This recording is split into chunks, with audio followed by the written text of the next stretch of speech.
So now what I want to show you is a demonstration of how the SAP pricing procedure works. We're going to look at how it functions within the context of the shipment itself, the master data that's required, and how to maintain it. Yeah, it's not a configuration yet, that's covered in another video. So what we're going to do is we're going to look at just one shipment I have pre-prepared with one delivery. There's no master data, so we'll populate that, and then we'll see how it all knits together. So here is the shipment that I have prepared, and let's go in and look at the master data of the shipment.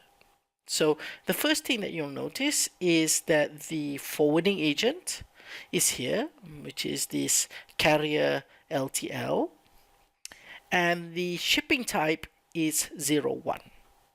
If I double click on the stage, you can see it's from Hamburg, that's my shipping point, to another location in Hamburg, which is the ship to party. So there's only one delivery or one leg in this shipment.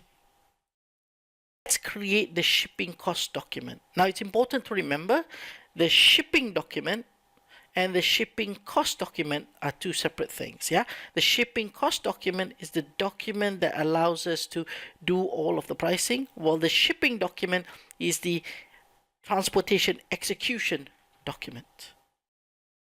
So let's run the transaction VI01. We're going to create a single shipping cost document. I'm going to put the shipping cost type here. I'm going to press enter. And as you can see, the first thing that you notice is that the net price and the total price is 0. There's nothing here. The next thing you notice is this item category here. And if I do a pull down, you can see that there's lots and lots of item categories that could have been assigned to this shipping cost. So for example, we could have assigned insurance or general cost, cleaning, for example, and so forth. Now, what you will see, or if you remember in the configuration, we can assign different item categories to a shipping cost type. But in this case, I've just assigned one of them for the sake of simplicity. So now let me close this, double click on the item category, click on the shipment cost item. As you can see, we're now pricing it on the shipping header level. That's why we're going on the shipping item level. If we were pricing on the delivery level, we would have clicked on the delivery item tab. We now double click here to see the pricing. The first thing you notice is none of the conditions have been determined. So let me click on the analysis button. If we go in here, we see nothing has been determined. If we click here, we notice that the shipment type and the service agent has been correctly determined, but the transfer zone for departure and transport zone for destination has not been determined. And this is because the configuration for that is not there. So now let's go ahead and do that. So tariff zone determination is in configuration. So let's go to SPRO. Click on IMG reference, go to logistics execution, transportation. So where's logistics execution? There it is. Let's go to transportation. Let's go to shipping cost, basic functions, define and assign tariff zone. So you've seen the configuration for tariff zone configuration, but let me then do two quickly to work with this pricing procedure. So let's go ahead, select one, copy it. Let's go create a new tariff zone. I'm going to code it with A so that it marks my name. I'm going to give it Germany, and I'm just going to put 001 in there. And let's leave this tariff zone. I'm going to put in my name as well, tariff zone 1 for Abdul. Press enter. And let's now go in, create a new tariff zone 2, and I'm just gonna put that 2. So 1 will be for the departure, and the second one will be the tariff zone for the arrival. So now let's go in, let's assign that tariff zone to the right transportation planning point. As you know, our transportation planning point is Z001 here. So let's go ahead and create the right entry. I click on new entry. I put in Z001. That represents the tariff zone of the shipment. Put in the service agent, which I think is the LTL. Let me just double check to make sure that I'm 100% right. Let's go into display mode. I'm just going to copy this forwarding agent now. Go back into my config screen, put it in. I'm going to now put in the type, so 01, and I'm going to put the country, which is Germany. I should have typed it in rather than pull down, but okay. Let me put DE to just make it fast. And then underneath that, I'm going to double click, and of course we have to put in the postcode range. So let me then go ahead and put in the postcode range, and then that will be our first transport zone configured. So I'll put in some new entries, and let me put in the postcode that I know is exact as the departure zone, 2220, 2229T. Let's assign it the tariff zone that we've just created. So, oops. Oh, I can't find it because most probably I haven't saved anything. Let me just double check to see if that's correct. Yeah, that looks like it. So, let me just go out one. Oops. Let me delete that. Let me delete this entry. Let me then press enter. Skip it. Let's go back. Let me save this entry. Let me now go back in, double click, and now let's assign the right tariff zone. So, okay. So let's put in the postcode that we have, the postcode range, put in the tariff zone. Now, just to double check. All right. See, that one is there. Press enter. And that's there. It's fine. So let's put in the second tariff zone, which is the destination postcode,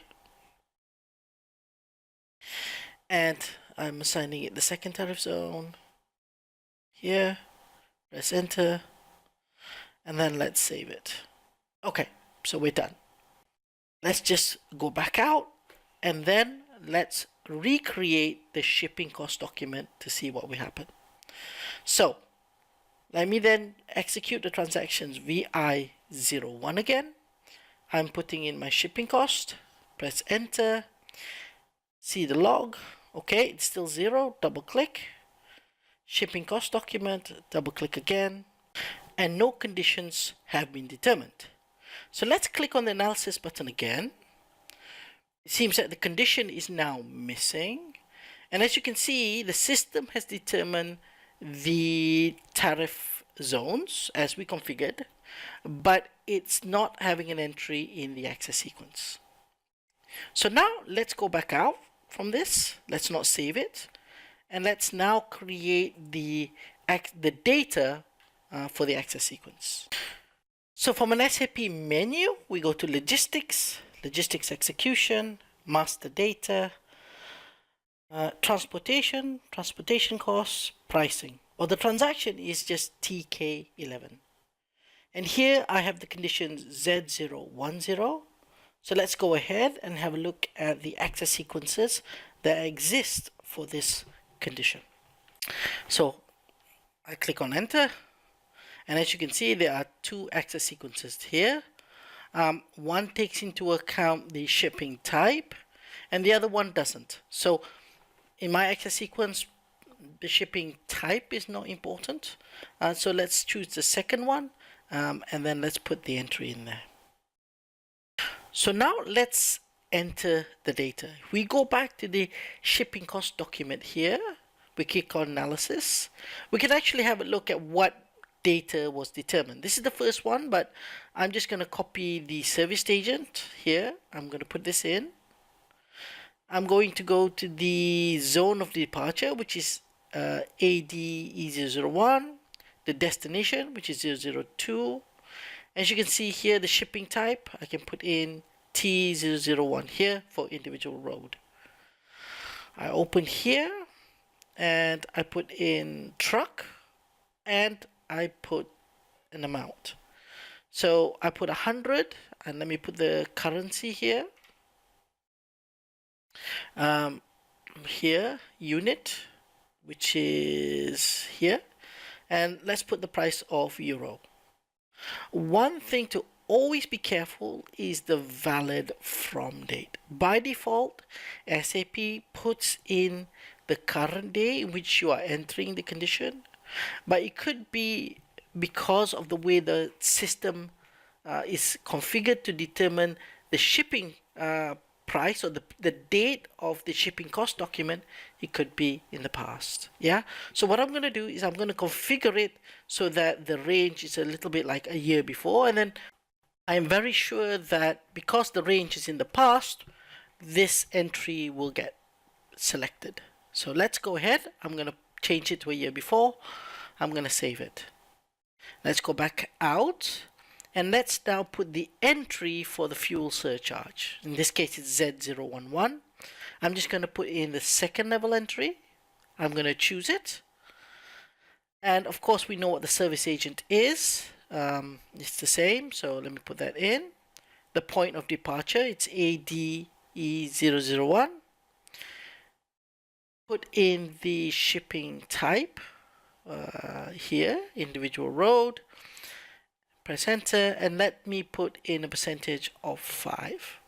Let me save it, and let's see how far we've got when we are building our shipping. So here is me again trying to create the shipping cost. If I then press enter here, I can see now there's a price here. If I go to shipping cost, if I double click on it, and as you can see, the two conditions have been determined here. And this condition, of course, you can see is manual, or I can manually override it. It then provides a gross freight summary, which is the flat rate times the surcharge. And finally, after the taxes, you can see the total amount, or the amounts that's due. If I click on the analysis here, and I open up everything that needs to be determined, as you can see now, all of the data in the access sequences have been determined. I've maintained all of them. And that really is, in a nutshell, how the pricing procedure would work.